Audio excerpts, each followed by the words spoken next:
नमस्कार दोस्तों, home science second में आपका स्वागत करती हूँ। आज आपके लिए पीजीटी का जो क्वेश्चन बचा हुआ है 101 क्वेश्चन से और 100 क्वेश्चन तक मैं कवर करा चुकी हूँ।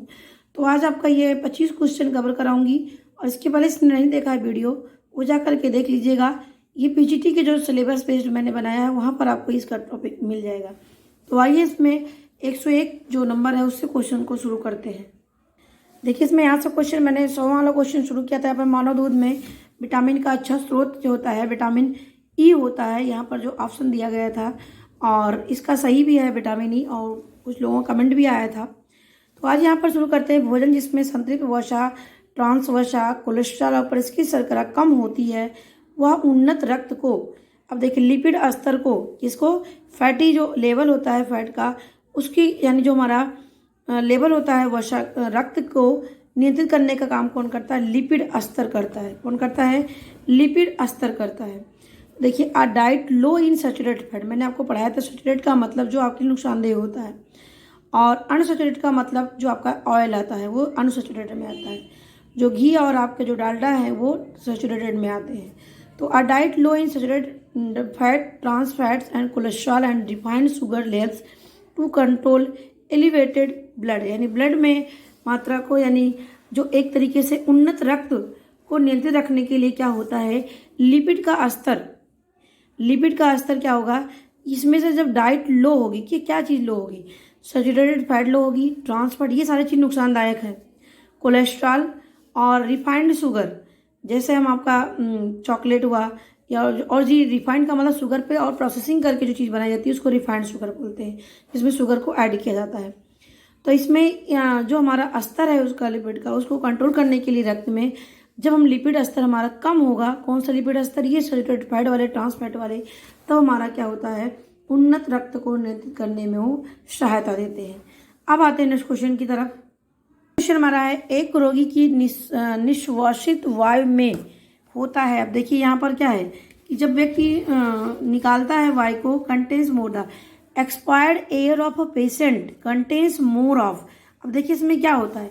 अब एक्सपायर का मतलब क्या? निकाल देना है, खत्म हो जाना। तो हम क्या चीज़ निकालते हैं? CO2 निकालते हैं। क्या निकालते हैं? CO2 निकालते हैं। तो यहाँ पर इस सेंस को यहाँ पर चेंज कर दिया है, एक्सपायर्ड पूछ लिया है। तो expired air of the patient contains more of, तो उसमें क्या चीज़ों की मात्रा ज़्यादा होती है? तो वहाँ पर कार्बन डाइऑक्साइड की मात्रा ज़्यादा होती है, क्योंकि जब हम सांस लेते हैं और वो ऑक्सीजन लेते हैं, जो छोड़ते हैं वो क्या होता है? कार्बन डाइऑक्साइड होता है। तो यहाँ पर CO2 ऑप्शन सही होगा। नेक्स्ट क्वेश्चन आप पे आते हुए, परिवार जो अपने पर्यावरण के साथ निरंतर परस्पर संबंधित रहता है, यानी उनका जो रिलेशन होता है वो क्या होता है? Family that interrelates continuously with the environment is called age, तो उसको बोलते हैं ओपन सिस्टम। क्या कहते हैं? ओपन सिस्टम कहते हैं। नेक्स्ट क्वेश्चन पे आते हैं, नमक समानता के साथ दृढ़ किया जाए। अब देखिए, जो नमक होता है salt is commonly fortified with, अब देखिए जो साल्ट होता है किसके साथ? फोर्टिफिकेशन का मतलब होता है जब कोई चीज़, कोई फूड बना रहे हैं उसमें और भी चीज़ उसमें ऐड कर देते हैं, फोर्टिफिकेशन कर लेते हैं। जो न्यूट्रिएंट्स उसमें कमी होती है उस न्यूट्रिएंट्स को उसमें डाल करके उसको, उसकी न्यूट्रिएंट्स का, उसकी पोषकता को और बढ़ा देते हैं, उससे फोर्टिफिकेशन कहते हैं। तो ये हमारा जो क्या कह सकते हैं, इसमें जो आयरन होता है और फोलिक एसिड होता है, इसमें क्या मिला देते हैं? नमक मिला देते हैं, जिसमें उसे विटामिन डी की प्राप्ति हो जाती है। तो देखिए, salt is commonly fortified with, किसके साथ उसको मिलाया जाता है? तो यहाँ पर लिखा है आयरन और फोलिक एसिड। क्या है? आयरन और फोलिक एसिड को मिला देते हैं।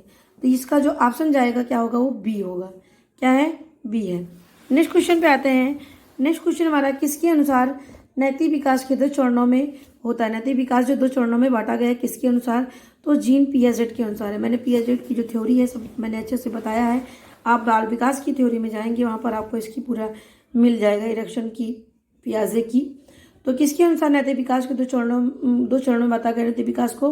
तो जीन पियाजेट के द्वारा बांटा गया है। नेक्स्ट क्वेश्चन पे आते हैं। नेक्स्ट क्वेश्चन है, हिस्टोग्राम और आवृत्ति बहुभुज, यानी हिस्टोग्राम और फ्रीक्वेंसी पॉलीगॉन को 2 ग्राफिकल प्रस्तुतिकरण है। इसको क्या चीज़ करने के लिए? फ्रीक्वेंसी को डिस्ट्रीब्यूट करने के लिए, फ्रीक्वेंसी को उस पर रखने के लिए डाटा को, तो इसके लिए हिस्टोग्राम का प्रयोग करते हैं। इस तरह से जो हम डाटा को प्रेजेंट करने के लिए प्रयोग करते हैं, हमारा क्या होता है? ये हिस्टोग्राम होता है। तो हम क्या क्या उससे प्रेजेंट करते हैं? फ्रीक्वेंसी डिस्ट्रीब्यूशन को प्रेजेंट करने के लिए हिस्टोग्राम या फ्रीक्वेंसी पॉलीगॉन का प्रयोग करते हैं, यानी हिस्टोग्राम और आवृत्ति बहुभुज का प्रयोग करते हैं। नेक्स्ट क्वेश्चन पे आते हैं, रक्त हानि की रोकथाम। अब देखिए, prevention of the blood loss is called, इसे क्या कहते हैं? रक्त का जमना, रक्त का थक्का जमना ही क्या कहते हैं? Prevention of the blood loss is called, क्या बोलते हैं? हीमोस्टैसिस। क्या बोलते हैं? हीमोस्टैटिस कहते हैं। नेक्स्ट क्वेश्चन पे आते हैं, ये कार्डियक चक्र में शिथिलन की अवधि क्या होती है? अब देखिए, जब हमारा हृदय होता है कि लगातार चलता रहता है, ये कब आराम करता है, किस अवस्था में वो आराम करता है? तो देखिए, इसकी दो प्रक्रिया होती है, एक सिस्टोल होता है, एक डायसिस्टोल होता है। जब क्या होता है, जब सिकुड़ता यानी संकुचन की क्रिया होती है, सिस्टोलिक की जब क्रिया होती है, तो क्या होता है, रक्त को पूरा अपने शरीर से मतलब कि रक्त हृदय से पूरा छोड़ देता है, इस तरह सिकुड़ जाता है। कोई चीज़ हम दबाते हैं तो उसके पानी को गाड़ते हैं, उसको निकालते हैं, तो क्या होता है? सिस्टोलिक होते हैं। अब जब उसके बाद डायसिस्टोलिक का मतलब जब वो फैलता है, जब वो फैलता है तो रक्त को क्या करता है? ग्रहण करता है। तो जब डायसिस्टोलिक की जो अवस्था होती है, उसी अवस्था में क्या होता है? उसी अवस्था को शिथिलन की अवधि कहते हैं या रिलैक्सेशन का स्टेज कहते हैं। तो the period of the relaxation in cardiac cycle equalled is, क्या बोलते हैं? डायसिस्टोलिक कहते हैं। और अब आता है हमारा नेक्स्ट क्वेश्चन, ऑक्सीजन अणु हीमोग्लोबिन के भाग से किस भाग से जुड़ता है? ऑक्सीजन का अणु तो हीमोग्लोबिन के हीम नाम, देखो हीमोग्लोबिन शब्द दिया गया है, तो यहाँ पर जो हीम कण है, मैंने आपको बार बार बताया है, हीम में ही आपका रंजक यानी लाल जो कण होता है वो हीम में ही पाया जाता है, जबकि जो ग्लोबिन होता है वो क्या होता है? वो प्रोटीन होता है। तो ऑक्सीजन अणु जो होता है हीमोग्लोबिन के हीम भाग से जुड़ता है। नेक्स्ट क्वेश्चन पे आते हैं, अमाशय के जो कोटरवक की जी कोशिकाओं के द्वारा क्या स्रावित होता है? गैस्ट्रिन स्रावित होता है, यानी जो अमाशय में पाए जाने वाला जी कोशिकाएं होती हैं उनसे क्या निकलता है? तो गैस्ट्रिन निकलता है। नेक्स्ट क्वेश्चन पे आते हैं, नेक्स्ट क्वेश्चन है, उदर स्राव अम्ल का बना होता है। अब देखिए, जो गैस्ट्रिक सिक्रेशन निकलता है, हमारे अमाशय से जो सिक्रेशन होता है वो हाइड्रोक्लोरिक अम्ल होता है। क्या होता है? हाइड्रोक्लोरिक अम्ल होता है, इसको हम HCl के नाम से बोलते हैं, हाइड्रोक्लोरिक एसिड बोलते हैं, या HCl या हाइड्रोक्लोरिक अम्ल के नाम से जाना जाता है, जो हमारे अमाशय से निकलता है, जो भोजन को अम्लीय बनाने का काम करता है और जो बैक्टीरिया होते हैं उनको भक्षण करने का काम करता है, यदि हमारे भोजन के माध्यम से चले गए हों तो। नेक्स्ट क्वेश्चन पे आते हैं, कार्बोहाइड्रेट के पचाने के लिए अमाइलेज एंजाइम कहाँ से स्रावित होता है? तो आपको पता ही होता है, जो एमाइलेज एंजाइम होता है मुख से, हमारी माउथ से ही सिक्रेशन होता है और माउथ से ही कार्बोहाइड्रेट का पाचन शुरू हो जाता है। तो ये भी याद रखना कि जो टाइलिन नाम की एंजाइम होती है, इसको एमाइलेज के नाम से भी जाना जाता है, ये हमारे माउथ से ही सिक्रेशन होता है, जो कार्बोहाइड्रेट को पचाने के लिए जिम्मेदार होते हैं। नेक्स्ट क्वेश्चन पे आते हैं, टेस्टोस्टेरोन कहाँ से स्रावित होता है?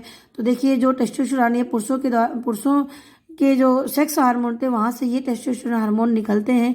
ये किस सेल से निकलते हैं? सेमिनल, क्या है? सेमिनल सेल्स से ये निकलते हैं। कौन? टेस्टोस्टेरोन, जो पुरुषों में पाया जाता है, जो यौन अंगों के लिए यानी सेक्स अंगों के लिए वो जिम्मेदार होते हैं। नेक्स्ट क्वेश्चन पे आते हैं, हार्मोन अंडोत्सर्जन के लिए आवश्यक होता है। तो देखिए, हार्मोन के निकलने के लिए ल्यूटिनाइजिंग हार्मोन होता है। क्या होता है? Luteinizing hormone is necessary for the ovulation, यानी अंडे को निकालने के लिए कौन जिम्मेदार होता है? ल्यूटिनाइजिंग हार्मोन होता है। कौन होता है?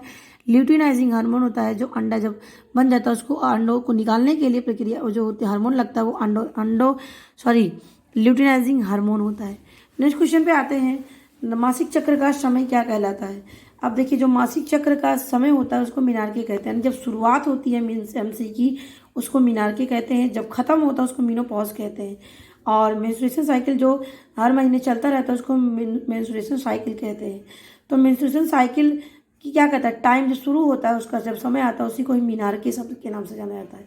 तो ये बातें आप याद रखना, तीनों में अंतर है, मीनोपॉज खत्म होना, मीनार्की शुरू होना, मेंस्ट्रुएशन जो चलता रहता है हर महीने। अब आता है हमारा ECF का फुल फॉर्म क्या है?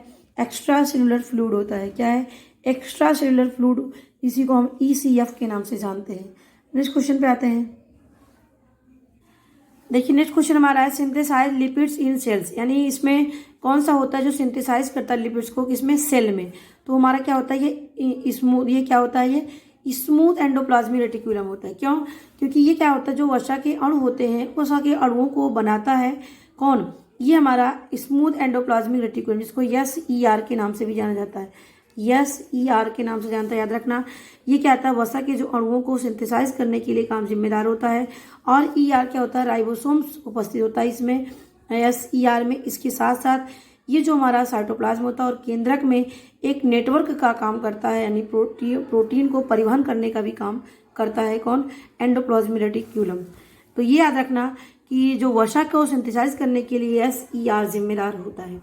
नेक्स्ट क्वेश्चन पे आते हैं। सेल्फ रेप्लिकेटिव किसे कहते हैं? माइटोकॉन्ड्रिया को ही सेल्फ रेप्लिकेटिव के नाम से जाना जाता है और इसी को ऊर्जा का घर के भी कहते हैं। अब आता है अंडे का निषेचन। Fertilization of the ovum take place in. अब देखिए जो अंडे का निषेचन कहाँ है? एम्पुली। क्या होता है? एम्पुली में होता है, एम्पुली। तो देखिए हिंदी में भी वही दिया है और अंग्रेजी में भी वही दिया है। नेक्स्ट क्वेश्चन पे आते हैं। कोशिका कंकाल का उदाहरण है। देखिए कोशिका जो हमारा साइटोस्केलेटन है ये कितने प्रकार का होता है? मुख्य रूप से ये इसके प्रकार दिया गया है तो माइक्रोट्यूब्यूल, माइक्रोफिलामेंट, इंटरमीडिएट फिलामेंट, 3 प्रकार के होते हैं। साइटोस्केलेटन सिस्टम होता है ये कोशिका कंकाल। अब आता है रक्त का पीएच मान। आपको पता ही रक्त का पीएच मान कितना होता है? 7.4 होता है। अब आते हैं नेक्स्ट क्वेश्चन की तरफ। नेक्स्ट क्वेश्चन हमारा है कि वर्णकों को भी कहते हैं। अब देखिए वर्णक का मतलब क्या होता है? यहाँ पर है वर्णकों को भी कहते हैं pigments are also known as ink.